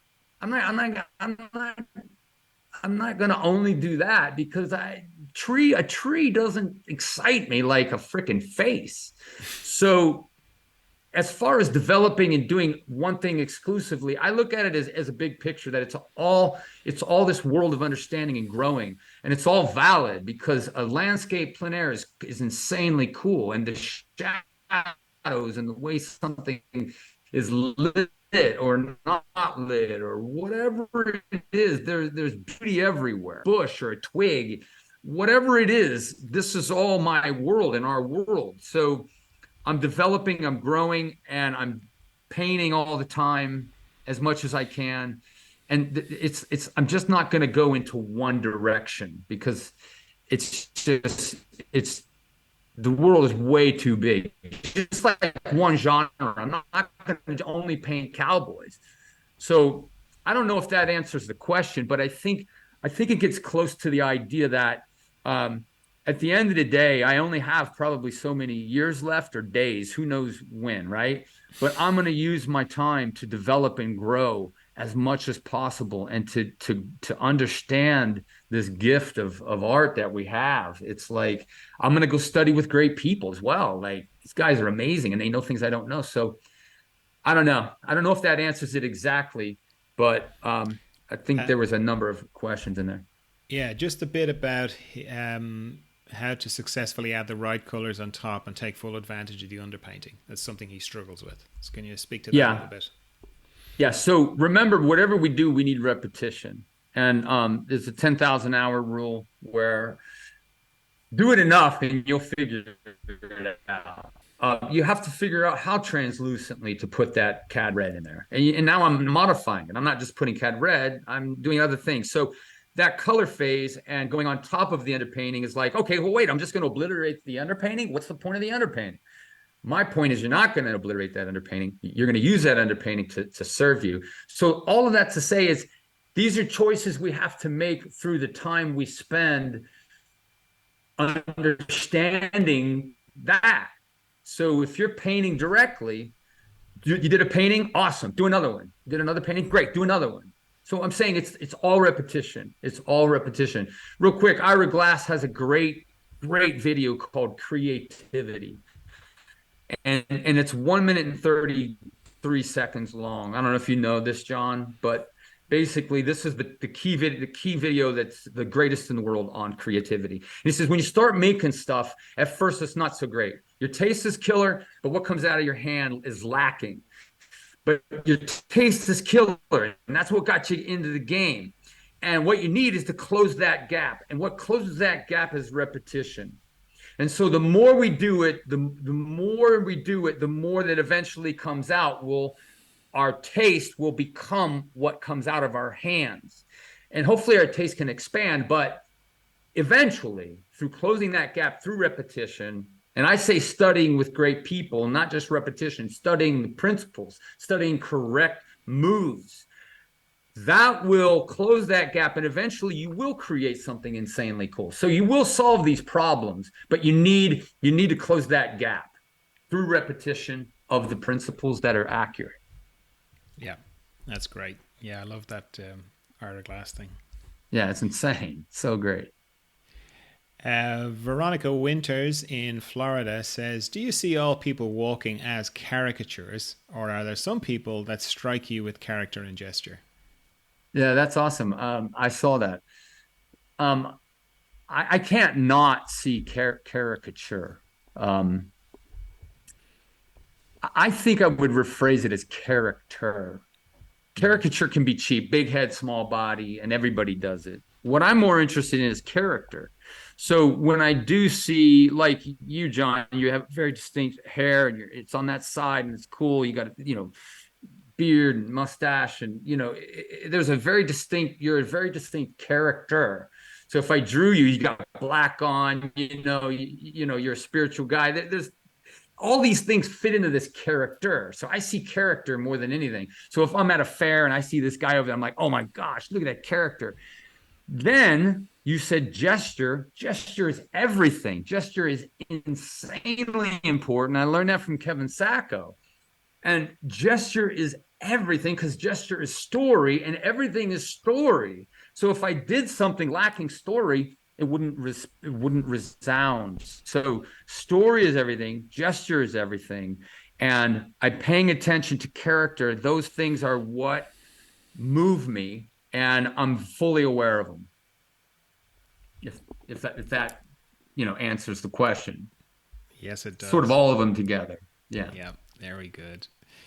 Max Schweitzer on Instagram says, "Hey John, I think it would be neat to hear a story of a memorable creative triumph or defeat. Maybe something that materialized at the last second before a deadline, or something that crumbled at the worst possible time." That's a great question. Max is a great guy. I really dig Max a lot. He's become a friend of mine. So probably like a pivotal move that happened was I finally got the cover for Der Spiegel. And you can see actually Der Spiegel right there if you're watching this. That was a cover that I eventually did that succeeded. The very first cover I did for Der Spiegel I was creating caricature that was a little freaky, a little weird. And when I did the first cover of George Bush shooting a gun, this was in 96 or whatever, shooting a gun, and it was like, and he was skinny and he had sweat on his brow, on his lip, and he just looked freaky. And I submitted the cover, and Stefan Kiefer, who's actually a great art director, said, "Tom, can I tell you something? We rejected the cover." And I was like, "Why?" And he's like, "It's too freaky." And I was like, "What?" And he's like, "Let me tell you something." He's like, "If you can make your work less freaky, you will get more work." This is editorial for magazines. He said, "Our client base is very conservative. So if all of a sudden I'm drawing this freaky dude that scares everyone and it's just bizarre, Mad Magazine is different than Der Spiegel, different temperament, different clients, different buyers of the magazine. One's like, oh, dude, that's awesome. That's Mad Magazine. The people with Der Spiegel, not so much, right?" So he said, make your work less freaky. Then what I did was, as soon as I lost that job, that was a real punch in the gut. I said, okay, I am going to make George Bush as a cowboy like I want to make George Bush. Portraitive, caricature, painting. And then I did them, with a little red hat on, big face, big chaps, guns, vest, little star, and I painted a background and back in there, and it was the change of my whole career with the direction. That was less freaky, but I got way more work, but it was a direction that was way more sophisticated, and I stopped being a gag caricature, like, oh, funny big nose, that's hilarious. This was more story. This was more sophisticated, more painterly, more made it in a show, Society of Illustrators. And I think it was up for a medal. And one person, if somebody's listening to this, whoever that one person was that voted not to give it a medal, fine. But it was like, it bothered people. But it's just that kind of a thing where that change really was key. And then I was sort of rewarded with it by the acknowledgement of it and other things. So it resonated with my thinking that this is me. This is the direction I'm going. Yeah. Yeah, nice. And well, I suppose you included a failure there as well as a success. All right. Yeah, well, the failure was I didn't get the cover. That was the failure. Yeah. And did they accept the second one, the cowboy one? No, I just did it for me. For yourself, yeah. What ended up, I can't see the cover. What ended up being the cover that did succeed on Der Spiegel? I'll have to Google that. They actually hired, they had an in-house artist. No, I mean the one that's on the wall behind you. Oh, that one up there. That's the one that succeeded for you. Yeah, that one was a couple years later. It was an old lady, sort of packing up all of her stuff. I can send it to you as well when we're done. But it was just again, it's just right off of that. It's almost like a Norman Rockwell kindness character, right. Yeah, okay. But big head. It's just, Norman Rockwell's work had such a massive appeal to all these people. Yeah, it wasn't like this freaky thing. So he had a massive appeal. That's what started happening. I think if I added it in, that appeal started massive appeal or more appeal happened. Yeah. Yeah. I often think the success of Norman Rockwell had a lot to do with the timing, like the timing technology wise and the timing of where people were at that time and what they want, how they wanted to see themselves. He managed to just, it was almost like catching lightning in a bottle. That this is the sort of family values, the sort of America, that people wanted to sort of see themselves as living in. Whether they were or not didn't matter, but that, so he seemed to just, the magic kind of confluence of all these different things. That's brilliant. Yeah. I think that's very, very true. He was a voice for that moment, and he was in the right place at the right time, but he also had this insane ability he actually could draw well too. There were a lot of knockoffs, but there were also like you had NC Wyeth at the same time, and you had not Dean Cornwell, but you had NC Wyeth, and you had like other artists that would get close to him. But there was something about Wyeth, NC, and something about Rockwell that was just levels above, you know. Yeah, yeah. Zoltan on Instagram says, "Hi, John." Hi, Zoltan. Thomas is one of the greatest alive artists, and his humanity and modesty are exemplary for everyone. My question: the works of the old masters have stood the test of time, and we still consider them as benchmarks. Since art has become more democratized, in inverted commas, the quality has become very diverse. So my question is, does an artist have any duty or responsibility to educate people and enhance their aesthetic sensibilities? That's a great question. Thanks, Zoltan. I know Zoltan as well. He's a great guy. I love that guy. I don't know. I mean, again, this is just me. I mean, I don't have the answer on all of that, but this idea that I have a responsibility to do this or to do that, and I'm going to now use my platform to do this and that. Like, that's fine if you do that. I think for me, it's like I just want to remind people how cool something is, or how cool this is that we get to do it. So if I have a creed or something that moves me and motivates me, a responsibility, it's just to remember like how freaking cool this stuff is that we get to do. Like, this is so I'm saying that if I have this, I think he's used the word responsibility. What was the word he used, John? It's like Yeah, it was like a word that any duty or responsibility.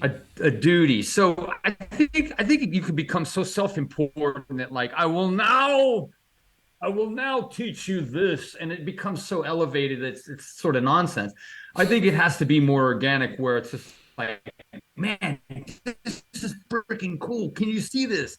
And it's sort of like paying attention to things. And I think that's really what I've heard this before, where artists are reminding us how cool things are. And somebody said like engineers make the world safe, but artists make the world enjoyable and bearable and palatable. So it's like if you see something that's freaking cool, show them. Like, oh, I never knew a frog was that cool. I love the way you draw frogs, or man, I love the way you draw this, or I love this and love that. So it's like show us what we are passing by and forgetting, and make us stop and pay attention. It'd be like years ago, I started becoming alive to the world around me, just with a freaking squirrel fight in front. The way a squirrel just goes, just jumped over on another tree, landed, grabbed it with his leg, and flipped around. I was like, you realize what you just saw? So it's like becoming alive to things as an artist. And not that you're now going to do something and now going to make a statement, but it's more like, show me what you love. And I think that's key. I think show me what you love is probably, if it's not so much a duty, but maybe that is less, maybe that's more important than getting on a platform and making a statement. Does that make sense? Like, make a statement with what you're doing, and make me fall in love with what you're doing. Make me fall in love with, make me see something again. Because I had this guy show me his work, and I was like, this is great stuff. I just don't know what you love. And so it's like, I need to know what you love, because what you love, I might start loving as well, because I never saw it that way before. So I think that's the responsibility, or I wouldn't even take the word responsibility, because then it's like pressure. I must do this. What it is, be in love with something, and then people will follow you. Does that make sense? Yeah. It'll just naturally come out of you. Yeah. What have you learned from teaching? Probably the fundamentals.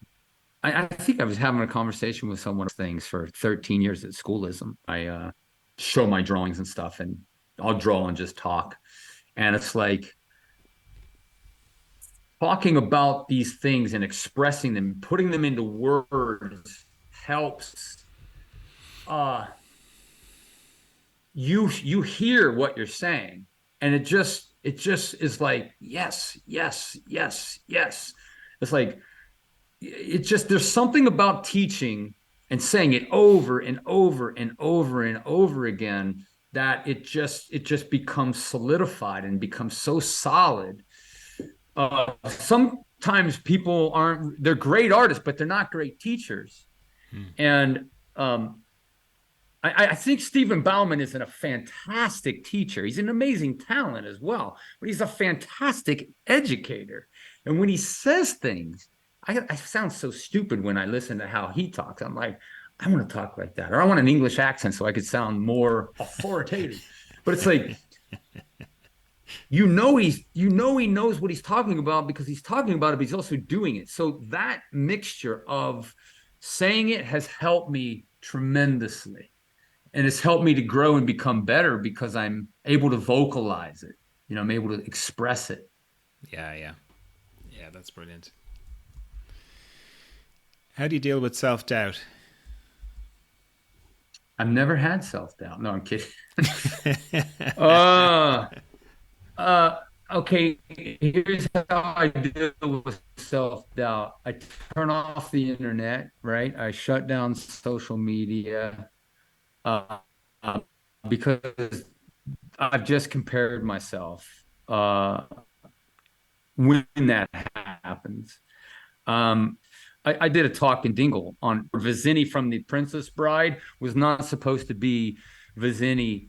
It wasn't Wallace Shawn. It was Danny DeVito, and he declined the role. And so when Wallace Shawn came into the movie, he doubted the whole time that he belonged there. And Rob Reiner said, Wallace, you're not getting fired. You're here.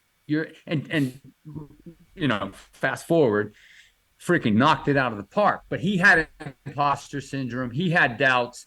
Harrison Ford had to fight for Indiana Jones. It was promised to Tom Selleck. He had to fight for Han Solo. It was promised to either Al Pacino or John Travolta. So, these these gigantic roles of these people that all had to fight for it, right? Mm-hmm. So I deal with doubt by just drawing. And when I draw and create what I love, it fuels this, I don't know what juice it is. It's a happy juice. There's a technical term for it. I don't know if it's serotonin, whatever it is. It's just something that just freaking, I'm like on fire, and I'm like believing again, right? So just by doing and trying to create from a pure place of development and growing, I'm not trying to post. I'm not trying to be better than anybody. I'm just freaking discovering and growing. And those are the things that set me on fire and make me believe and go to the next thought that is helpful. So if I just create and draw and develop and grow and find something that I've been saving in a file to draw, these are the ways I fight doubt. But I definitely have had doubts, especially in the last few weeks, where I don't even know. It's weird. It's weird. We live in a day where if I don't post for a while, I think I suck and nobody cares or whatever. And then I don't know. It's all a weird place where we live anymore, right? But I think the strongest thing is just to draw, develop, grow, paint. No motive, just discover. Yeah, lovely. So you mentioned your wife, and you've got 5 daughters, from what I read. How? Well, let me frame this question better. Often, when I have a woman artist come on the podcast, and if it's known that she has kids, there'll be loads of questions going, how do you balance motherhood and being an artist? When it's a man, never. I never get that question. But I think it's important to find out. So what did you do? How did you work it? How did you work it as being a parent, practically and emotionally, to do both? That's fantastic, John. That's a great question. I wouldn't say I succeeded.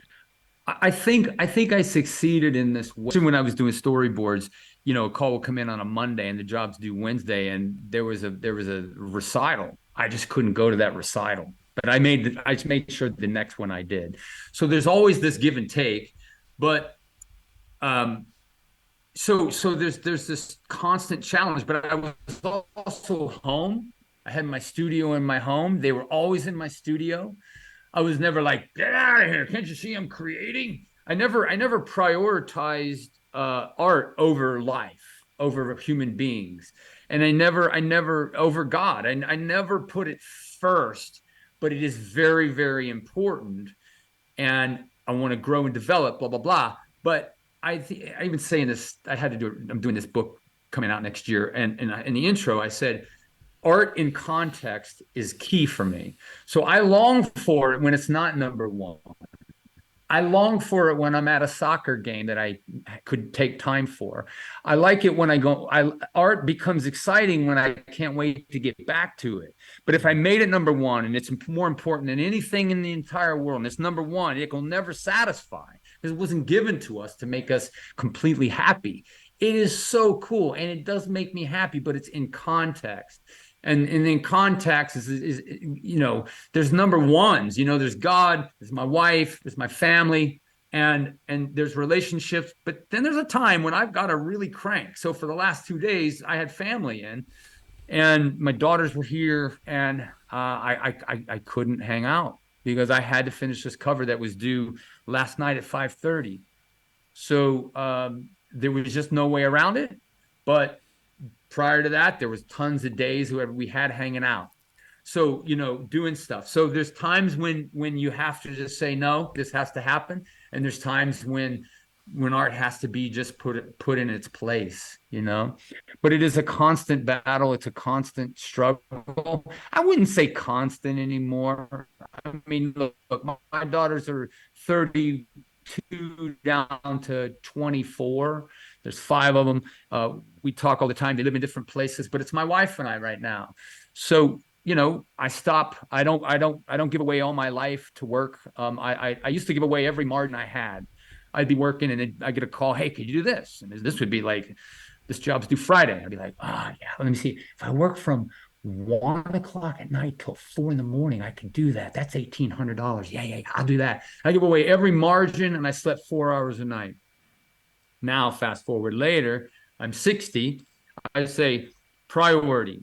I'm going to sleep 6.5, 7 hours, 8 hours of sleep every night. I'm going to prioritize sleep because I can.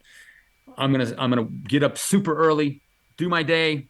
6:30, my wife makes an amazing dinner. We go in and eat and watch Wheel of Fortune. And I sound old. And we're going to hang out. I might watch another movie or watch some Netflix, try to get to bed by 10, wake up, start it all again. If I have to come back out after dinner, I'll come back out and do some things. And that's basically it. But I'm not giving away my life anymore.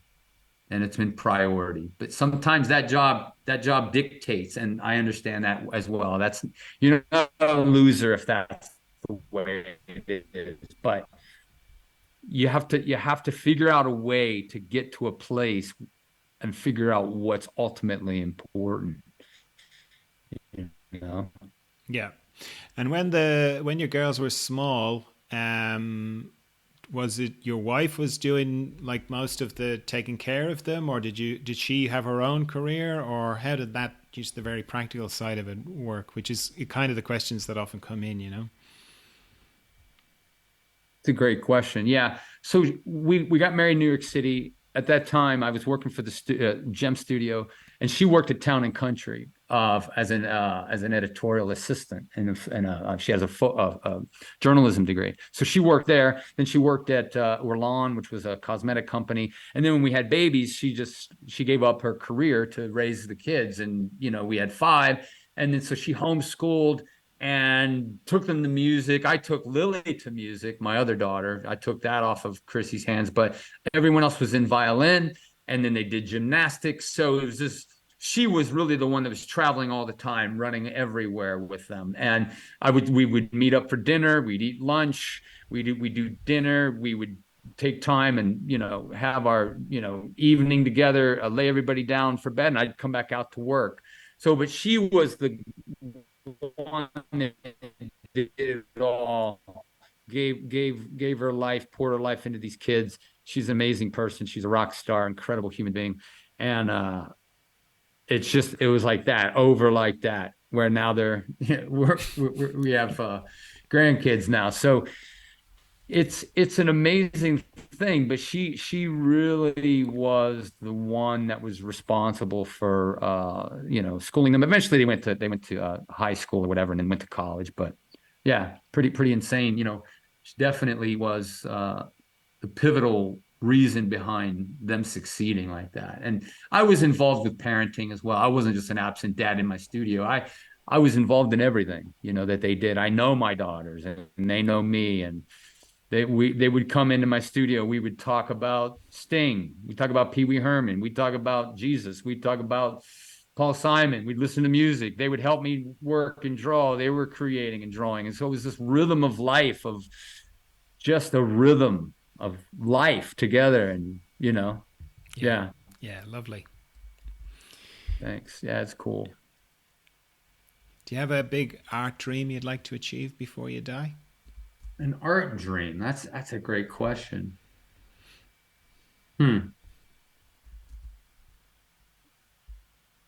Not really. And I say that carefully. I'm not like, yeah, I've arrived. I don't mean that at all.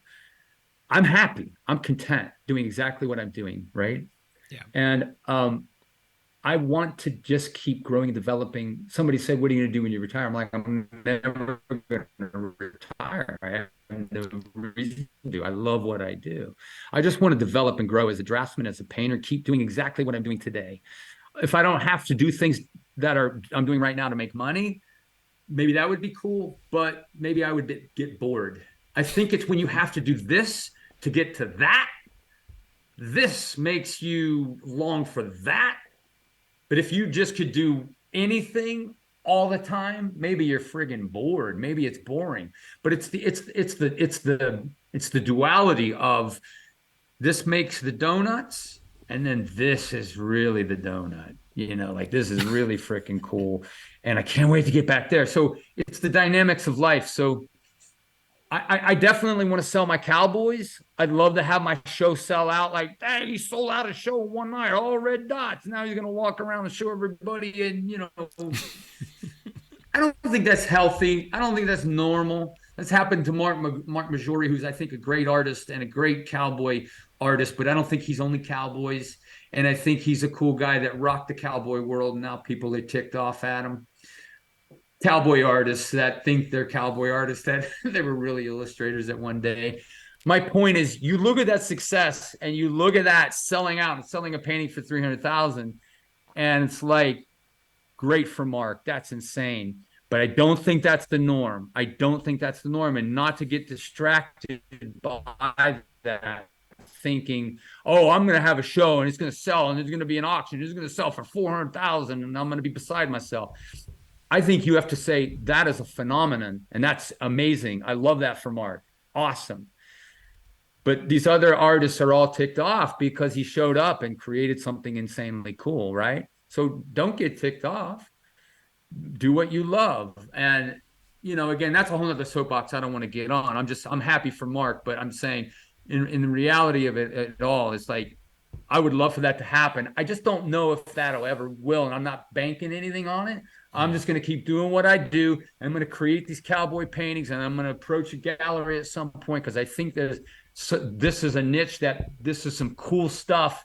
And if it doesn't sell, I've had a great life. I don't care. Like, I'm definitely going to go after that, but I'm not going to I'm not joining the Cowboy Artists of America and paint a cowboy looking over the horizon with a tear in his eye. Forget that. That's not me. You know what I mean? So it's like, just keep doing what you love. And I think that it'll sell at some point. I don't even care. Yeah. If that does come together and you do have a show of your Cowboys, are you going to dress as a cowboy for the opening night?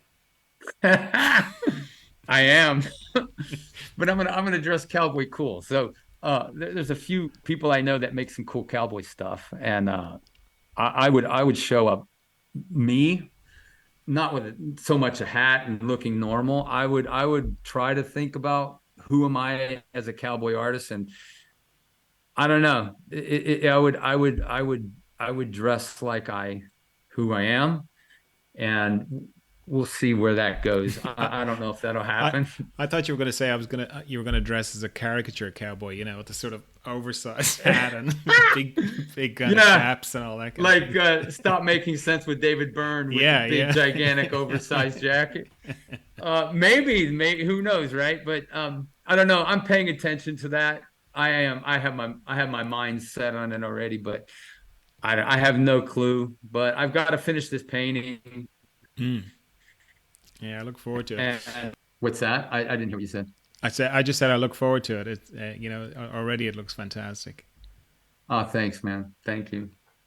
I look forward to it too. I just haven't. It's I a got to sort of it's a practice. sort of painting actually that would be fantastic at the back of a bar, you know, Right, wouldn't right, it? right. Yeah. Yeah, it's the kind of thing that like I don't know if it's been done, but I know people paint silly, crazy, cool looking cowboys. I know that. I've seen it done, but I think it's just me. So it's just like I think you have to paint something that is crazy cool for you, and then people will talk about it later.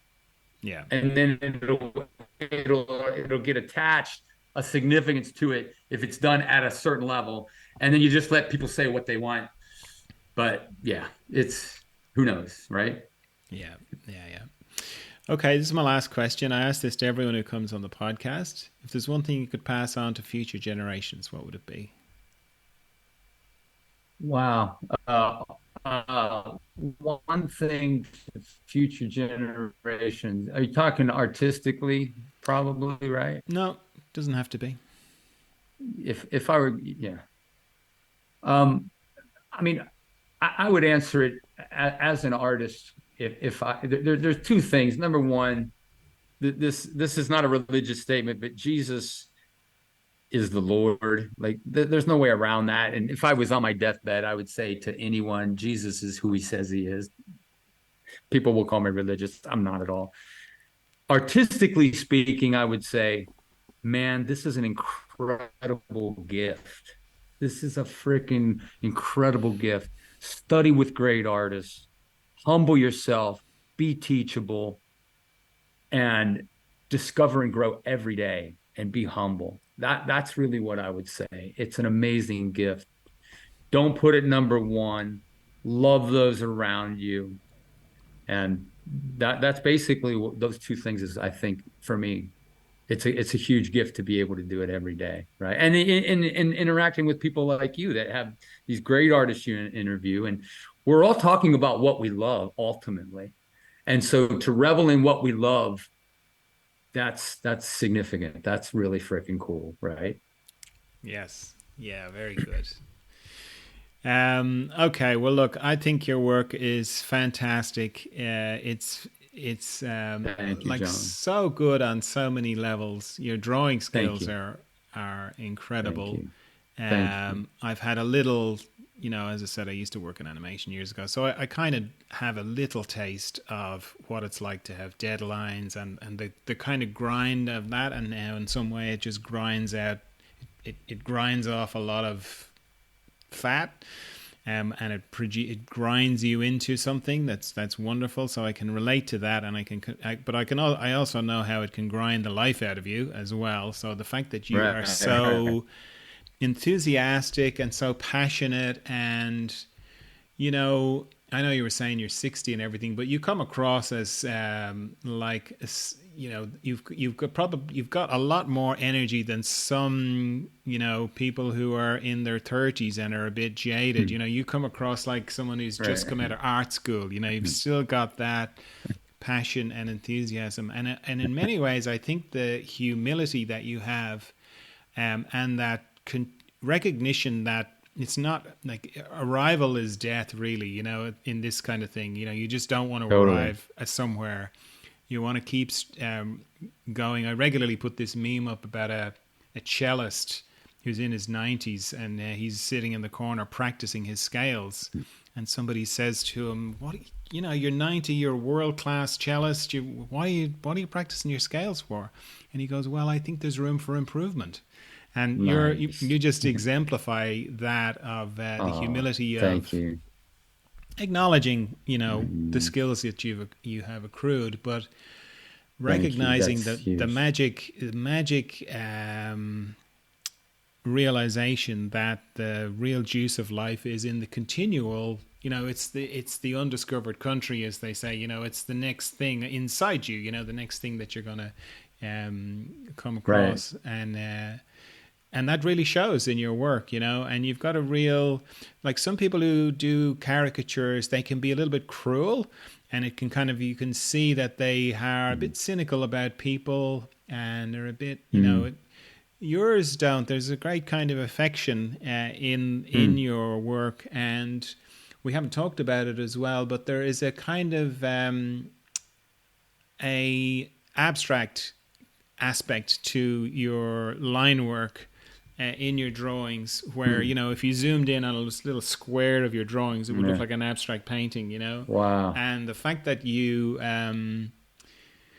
can work like that, you know, because we've all tried it, you know, we've all tried to have a little, you know, I'm going to get very creative and be abstract here, and it just looks like a big abstract mess, you know. It doesn't form into anything, it doesn't snap into focus, you know, whereas you managed to do that so skillfully, and get your sense of humor in as well, because I think, like, good caricature, it has to be, you know, it's sort of like you were saying about good artists show you what you've already seen but you didn't notice. I think in your caricatures, like you were talking about symmetry. When I put the picture up of Cher, because I did a painting of Cher years ago, and you know, it's practically perfectly symmetrical. You know, her face is like a mirror. You know, and I just kind of went, yeah, that's right. Cher is very symmetrical. You know, she's unusual in that, like, her face is like a one side is like a mirror of the other, you know. And, like, that's just an example of you just reminding me of what I registered but saw but did not register, you know.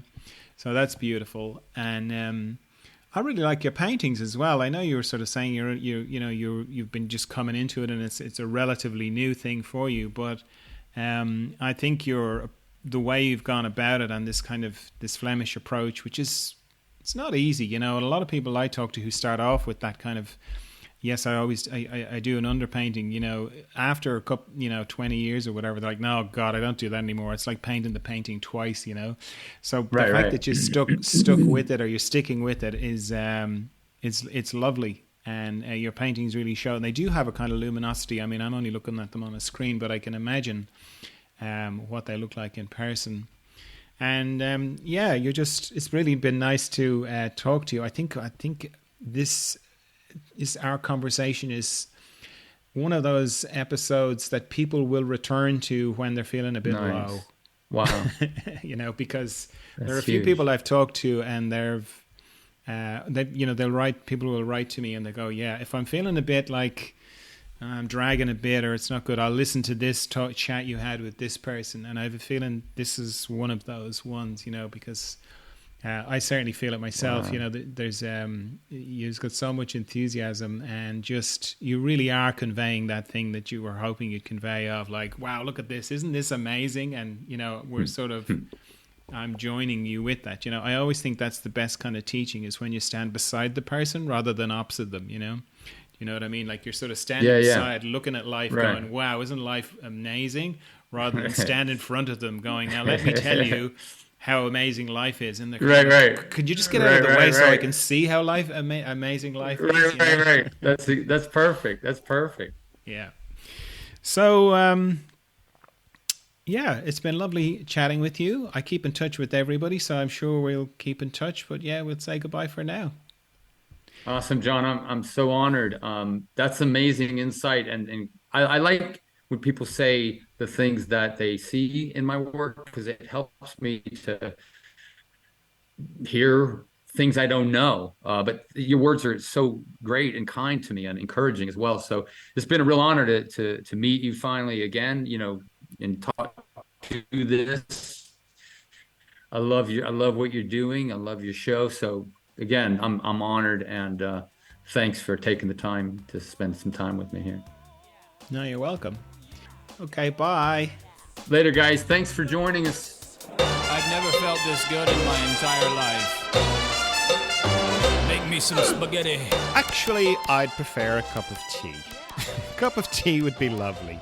So, yeah, just a little reminder, mainly because every second or third person who becomes a patron has got in touch with me and said, you know what, I've been listening to your podcast for ages, and I didn't become a patron, not because I don't have the money, not because I don't think it's great, I just didn't get around to it. So this is a little friendly reminder that if you'd like to be a patron, you'd like to buy me a cup of tea, go to patreon.com/John Dalton, gently does it, all one word, or follow the link in the show notes to become a patron. I would really appreciate it if you could do that, particularly if you've been meaning to and you just haven't got around to it.